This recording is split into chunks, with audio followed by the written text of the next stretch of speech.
안녕하세요. 저는 펑션베이의 김상태라고 합니다. 이 발표에서는 CA, 그 중에서도 멀티바디 다이나믹스를 이용한 다이나믹 메커니즘을 어떻게 최적화하는가라는 주제를 소개하고자 합니다. 특히 디자인 베리어블이나 오브젝티브 펑션, 컨스트레인트를 어떻게 선정하고 정의하는지에 초점을 맞추어 사례 위주로 소개를 진행하려고 합니다.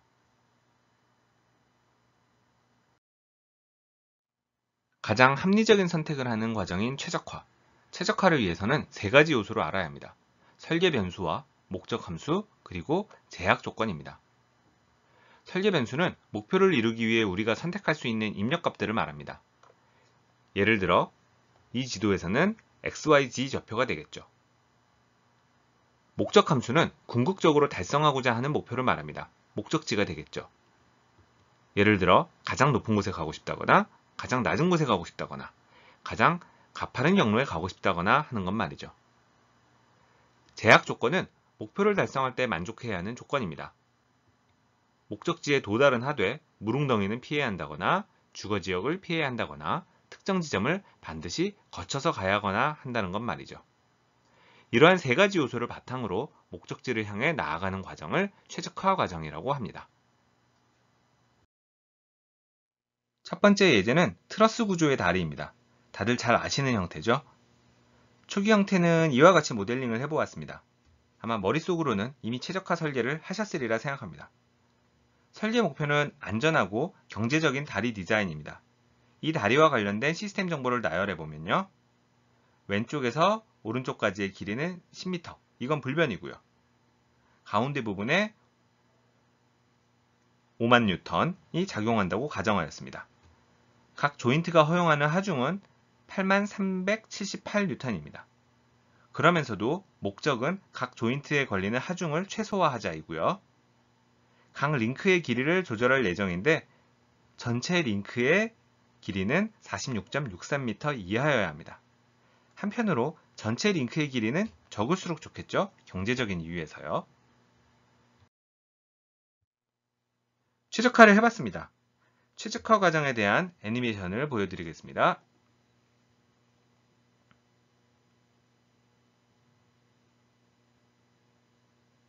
이런 다양한 형태의 교량을 최적화 솔버가 자동으로 계산해 나가며 시뮬레이션을 합니다. 이때 모든 경우를 시뮬레이션하는 것이 아니라 이너루프에서 메타 모델을 사용함으로써 해석 횟수를 줄이고 결과적으로 전체 해석 시간을 줄입니다. 이 모델의 경우에는 DOE를 100회 하였고요. 이렇게 만든 초기 메타 모델을 이용하여 최적화를 위한 해석은 6회만 진행하여 최적화를 구했습니다. 이너루프를 메타 모델을 사용하지 않게 되면 이 SAO가 훨씬 늘어날 수도 있습니다.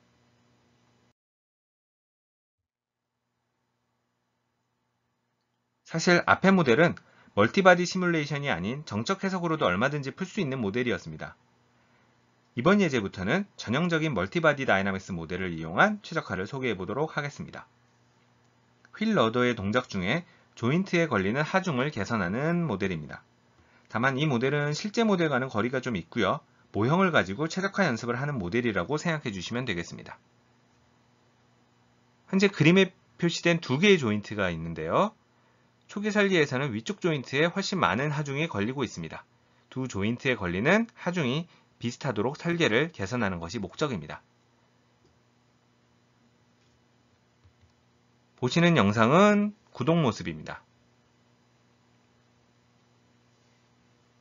버킷에 걸리는 하중은 10,000뉴턴으로 가정하였고요. 휠 로더의 몇 개 위치에 부싱의 강성만을 수정할 수 있게 보았습니다. 부싱의 허용 변형은 5mm로 놓았고요. 목적을 설명드린 것처럼 F1이 F2보다 훨씬 큰 상황에서 F1과 F2를 최대한 비슷하게 만드는 것이 목적입니다. 이번엔 우주로 날아가 보도록 하겠습니다. 설계 목적은 경제적이고 효율적이며 빠르고 안전한 태양 전지판의 전개입니다. 요구사항은 시스템의 경제성을 위해 스프링 댐퍼만을 이용하여 태양 전지판을 전개해야 하고요. 가급적 모든 전지판은 동시에 전개가 마무리되도록 할 것입니다. 그리고 전체 전지판 전개도 최대한 빨리 마무리할 예정이고요. 안전성을 위해 각 전개 패널의 가속도는 0.4G 이하가 되도록 하겠습니다.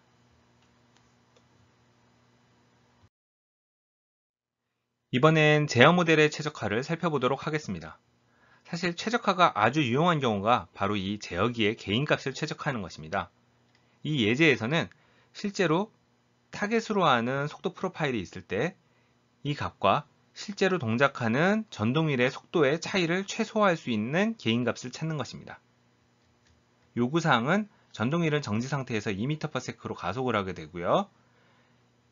입력값과 실제 동작 속도의 차이를 최소화할 것입니다. 그러면서도 운전자의 자세는 안정적이어야겠죠? 이상으로 최적화에 대한 발표를 마치도록 하겠습니다. 발표 내용에 대해 질문이 있으시다면 펑션베이 기술 사이트의 포럼에 질문을 올려주시기 바랍니다. 좀 더 자세한 소개나 리커다인 오토 디자인 평가판 사용 등에 대한 문의가 있다면 보시는 info@functionbay.com으로 연락을 주셔도 좋고요. 리커다인 설치 시 제공되는 오토 디자인 튜토리얼도 꼭 참고해 보시기 바랍니다. 그러면 이상으로 발표를 마치도록 하겠습니다. 감사합니다.